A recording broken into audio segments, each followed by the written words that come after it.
नमस्कार दोस्तों, स्वागत है आपका न्यूज कर साइंस यूट्यूब चैनल में। आज के इस वीडियो में हम देखने वाले हैं काकतीय वंश के बारे में।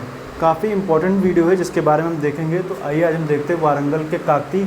चूँकि मैंने बताया था कि कुछ 3 टॉपिक बचे हुए हैं जिनको कवर करना रहेगा। एक वारंगल के काकतीय हैं, द्वार समुद्र के होयसल हैं, देवगिरी के यादव हैं। देवगिरी के यादव में कुछ खास नहीं है, लेकिन अगला वीडियो जो मेरा आएगा वो द्वार समुद्र के होयसल के ऊपर होगा। थोड़ा सा इंपॉर्टेंट, उससे एक आधे प्रश्न कभी कदार आ जाते हैं तो उसको हम देखेंगे। लेकिन आज के इस वीडियो में हम वारंगल के बारे में देखेंगे। परीक्षा में कभी कदार आ जाता है कि मिलाने के लिए कि एक तरफ दिया रहेगा वारंगल, देवगिरी और होयसल, दूसरी तरफ लिखा रहेगा काकतीय, यादव और द्वार समुद्र के होयसल। तो इस तरीके से लिख करके आएगा तो आपको बताना रहेगा कि कौन सा सुमेलित है, कौन सुमेलित नहीं है, या आपको मिलान करने के लिए आ जाता है। बाकी इसमें से बहुत ज़्यादा प्रश्न तो नहीं आते हैं, लेकिन हाँ कभी कदार जैसे पूछ लिया जाता है कि जब दक्षिण पर आक्रमण किया तो देवगिरी का शासक कौन था, तो रामचंद्र देव था। किसने अटैक किया था, तो देखेंगे तो अटैक करता है अलाउद्दीन खिलजी के टाइम पे। तब देवगिरी का शासक कौन था, तो वो था द्वार समुद्र के होयसल पूछ लिया जाता है। वर्तमान में देखेंगे तो हेलेबिट जो क्षेत्र है उससे तुलना की जाती है। तो ये सब चीज़ें आती हैं। वारंगल में काकतीय है। वारंगल आधुनिक तो जगह पे देखेंगे तो इसमें पड़ेगा, ये तेलंगाना का क्षेत्र है। वारंगल एक डिस्ट्रिक्ट भी है, तो वारंगल याद रखिएगा। तो आइए देखते हैं। लेकिन जो और इम्पोर्टेंट चीज़ें हैं, ये तो एक बेसिक चीज़ें हो गई जो मैंने बताया, लेकिन जब और अंदर जाएंगे तो कई सारी चीज़ें आएंगी, उनको भी हम देखेंगे। क्योंकि हम हिस्ट्री पढ़ा रहे हैं, हिस्ट्री आपको बता रहे हैं, तो मैं चाहता नहीं कि कोई भी प्रश्न आपका गलत हो। किसी भी लहजे से कहीं से भी प्रश्न आ जाए तो आपका प्रश्न सही जरूर हो जाए, और आप चाहे किसी भी लेवल का एग्जाम दे रहे हो। तो आइए देखते हैं। वारंगल के काकतीय की बात हो रही है, तो एक कल्याणी के चालुक्यों के सामंत थे। तो वारंगल के काकतीय जो थे वो कल्याणी के चालुक्यों के सामंत थे। हालांकि जब हम देखेंगे कल्याणी के जो चालुक्यों को जब हम देखेंगे तो कल्याणी के चालुक्यों के टाइम पे जब हम देखेंगे तो कई ज़्यादा उनके उनका जो एरिया था उनमें कई ज़्यादा आंतरिक विद्रोह हो रहे थे। तो विद्रोह को दबाने के लिए क्या किया गया, सामंत वगैरह जो थे उनको बोला गया कि आप विद्रोह को दबाइए।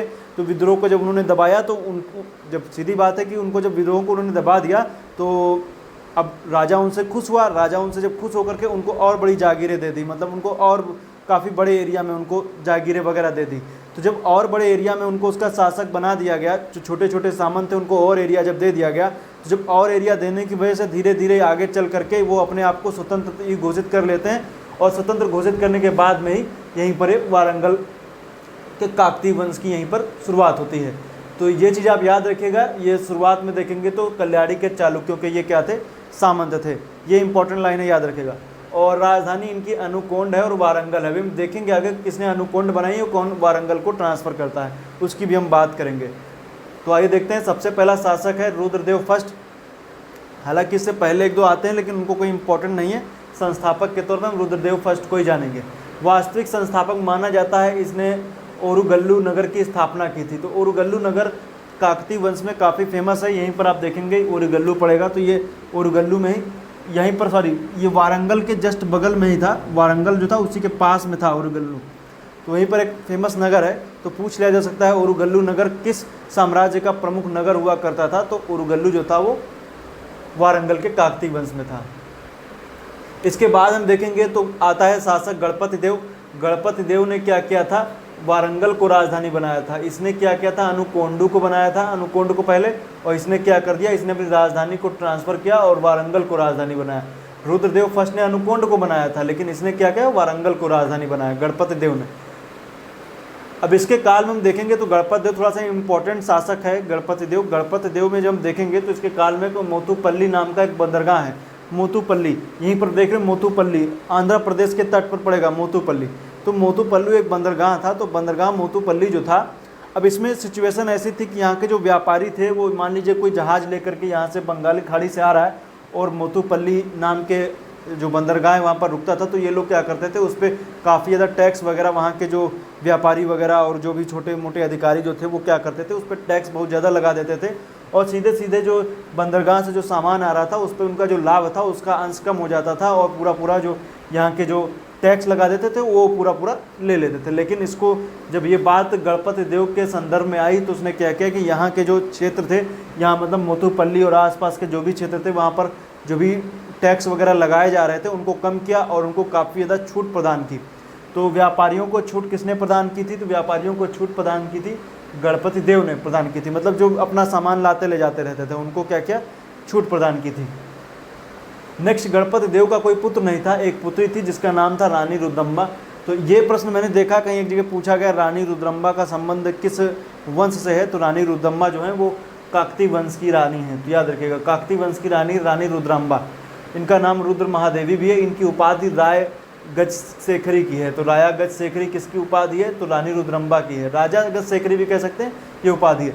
चूंकि मैं बता दूं रुद्रदेव फर्स्ट गणपति देव का कोई पुत्र नहीं था, तो इसलिए अब पुत्री को शासिका इसने बनाया रानी रुद्रम्बा को। लेकिन ये नाम तो पुत्री थी, लेकिन कहते हैं कि अपने युद्धों में जब जाती थी तो पुत्रों के पोशाक, मतलब कि जो आदमियों के वस्त्र होते थे उस तरीके के वस्त्र पहनकर जाती थी, युद्धों में भाग लेती थी, सब कुछ कहती थी। और इसी वजह से अभिलेखों में जब हम देखेंगे तो इसको क्या बोला गया है, इसको संबोधित किया गया महाराजा रुद्रदेव के नाम से। तो महाराजा रुद्रदेव के नाम से इसको संबोधित किया गया है। तो अभिलेखों में क्या बोला गया, महाराजा रुद्रदेव। तो रानी रुद्रम्बा का अन्य नाम महाराजा रुद्रदेव पड़ता है। तो आपको बड़ा अजीब लगेगा, लेकिन थी तो वैसे स्त्री, लेकिन जो इनकी जो पोशाक वगैरह होती थी वो पुरुषों की होती थी, और युद्धों में भाग वगैरह लेने जाती थी तो पुरुषों की पोशाक वगैरह पहन कर जाती थी, जिससे एक वर्ग जो काफ़ी नाराज़ भी रहता था। जिस तरीके से हम रजिया सुल्तान के टाइम पे देखते हैं तो उसमें भी हमें कुछ चीज़ें इसी तरीके की देखने मिलती हैं। तो रानी रुद्रम्बा में देखेंगे तो महाराजा रुद्रदेव रानी रुद्रम्बा का ही नाम है। रानी रुद्रम्बा का विवाह जो था वो वीरभद्र से हुआ। वीरभद्र पूर्वी चालुक्य का शासक है, वीरभद्र से होता है, और इनकी जो पुत्री होती है उसका नाम है मुम्मम्मा। तो वैसे याद नहीं रखना है, इनकी पुत्री का नाम है मुम्मम्मा और उसका पुत्र है प्रतापरुद्र। तो रानी रुद्रम्बा के बाद में प्रतापरुद्र शासक बनता है। प्रतापरुद्र जब शासक बनता है तो इसके काल में ये अंतिम शासक है। जो काकती वंश का अंतिम शासक कौन है, तो प्रतापरुद्र है। और इसके काल में गयासुद्दीन तुगलक ने इस पर आक्रमण किया। इसी काल में गयासुद्दीन तुगलक के काल में आक्रमण किसने किया, उलूग खां ने किया। उलूग खां मतलब मोहम्मद बिन तुगलक ने किया। तो मोहम्मद बिन तुगलक ने क्या किया, इसके काल में अटैक किया, और अटैक करके प्रतापरुद्र को बंदी बना लेता है। और बंदी बना करके कुछ टाइम बाद प्रतापरुद्र क्या करते हैं, अपनी आत्महत्या कर लेते हैं। और इसके बाद में जो वारंगल का जो क्षेत्र था, वारंगल को इसका सुल्तानपुर नाम से सल्तनत में विलय कर लिया जाता है। तो सुल्तानपुर नाम से सल्तनत में विलय कौन करता है, तो गयासुद्दीन तुगलक के। वैसे तो क्योंकि भी शासक तो गयासुद्दीन तुगलक ही, तो ये याद रखना गयासुद्दीन तुगलक ही करता है, तो याद रखिएगा। हालांकि अभियान जो किया है वो मोहम्मद बिन तुगलक ने किया है, लेकिन शासक गयासुद्दीन तुगलक ही है। अन्य प्रमुख तथ्यों की ओर जब हम आएंगे तो हम देखेंगे इसमें कई सारे फैक्ट हमें देखने को मिलते हैं।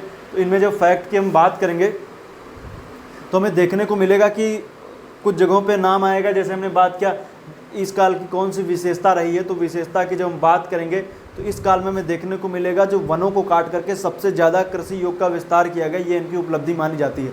तो वैसे तो हम लोग जब पढ़ते हैं तो आज के टाइम पे तो झूमिंग कृषि जैसे होती है उसको बहुत ही गलत माना जाता है, क्योंकि वो क्या है, हमारे पर्यावरण के लिए, हमारे इन्वायरमेंट के लिए काफ़ी ज़्यादा खतरनाक मानी जाती है। क्योंकि इससे क्या होता है, वनों का नाश हो रहा है और इस तरीके से कह सकते हैं ग्लोबल वार्मिंग वगैरह ये सब समस्या बढ़ती है। लेकिन तत्समय ऐसा कुछ था नहीं। उस समय जब हम देखेंगे तो जंगलों को काट करके जो कृषि भूमि का विस्तार किया जा रहा था उसमें किसी तरीके की कोई समस्या थी नहीं। तो इस वजह से कहते हैं कि ये काकतियों की जब हम देखेंगे तो सबसे बड़ी उपलब्धि थी कि जंगलों को काट कर उन्होंने कृषि भूमि का विस्तार किया, ये उनकी एक उपलब्धि मानी जाती है। और हम देखेंगे इस काल में कोलकांडू है। कोलकांडू नमक तौलने का अधिकारी माना जाता था। तो नमक तौलने वाले अधिकारी को क्या बोलते थे, कोलकांडू बोलते थे। एक पुल्लरी था, पुल्लरी जो थे वो चरागाह कर लगाया जाता था। तो जो चरागाह कर को क्या बोला जाता था, पुल्लरी बोला जाता था। तो हो सकता पूछ लिया जाए, लेकिन एक ये लाइन आप जरूर याद रखिएगा कि जैसे झूमिंग कृषि वगैरह जो चलती है, वृक्षों को काट करके चलवासी कृषि जिस टाइप की होती है, लेकिन अब चलवासी कृषि इसको नहीं कह सकते, लेकिन जंगलों को काट करके कृषि भूमि का विस्तार इसमें किया गया है। तो याद रखिएगा विस्तार जो किया गया है तो ये किस काल में है, तो काकती वंश के काल में है। आश्रय की बात करेंगे तो यहाँ पर अगस्त्य नाम के मतलब कवि का नाम आएगा, जिनका नाम विद्यानाथ भी है। इन्होंने रचना की बाल भारत की और कृष्ण चरित्र की। तो ये दोनों रचनाएं हैं। हो सकता है परीक्षा में पूछ लिया जाए, लेकिन नॉर्मल में आएगा नहीं। तो इसमें आपको याद क्या रखना है, रानी रुद्रम्मा आप याद रखिए, किससे संबंधित है, काकती वंश के हैं। और जंगलों को काट कर कृषि भूमि का विस्तार, ये आप याद रखेंगे। और देवगिरी को मतलब कि जो ये वारंगल है इसको किसने अपने मतलब सल्तनत में मिलाया था, तो गयासुद्दीन तुगलक ने मिलाया था। अभियान किसने किया था, तो मोहम्मद बिन तुगलक ने किया था। बाकी मुझे लगता नहीं कि कुछ इंपॉर्टेंट है। अनुकोंड और वारंगल दोनों आप राजधानियाँ याद रख लीजिए, हो सकता पूछ लिया जाए। बाकी और इसमें कुछ खास इंपॉर्टेंट नहीं है। और वारंगल के काकती, द्वार समुद्र के होयसल, देवगिरी के यादव, इनको आप अपने दिमाग में जरूर रखिएगा। तो और पूछ लिया जाए मोतुपल्ली किस काल का प्रमुख बंदरगाह है, तो मोतुपल्ली का जब देखेंगे तो काकतीय वंश का प्रमुख बंदरगाह है। तो ये सब फैक्ट हैं जो परीक्षा में आते हैं, और ये दक्षिण भारत में एक तरीके से कह सकते हैं ये मेडुअल हिस्ट्री का पार्ट है, एशियंट हिस्ट्री का नहीं है, लेकिन फिर भी मैं आपको इसको बता रहा हूँ, आप लोग इसको देख लीजिए और इसको अच्छे से पढ़िए, हो सकता है परीक्षा में प्रश्न आ ही जाए। रानी रुद्रम्मा जरूर याद रखिएगा कि किस वंश की, काकतीय वंश की।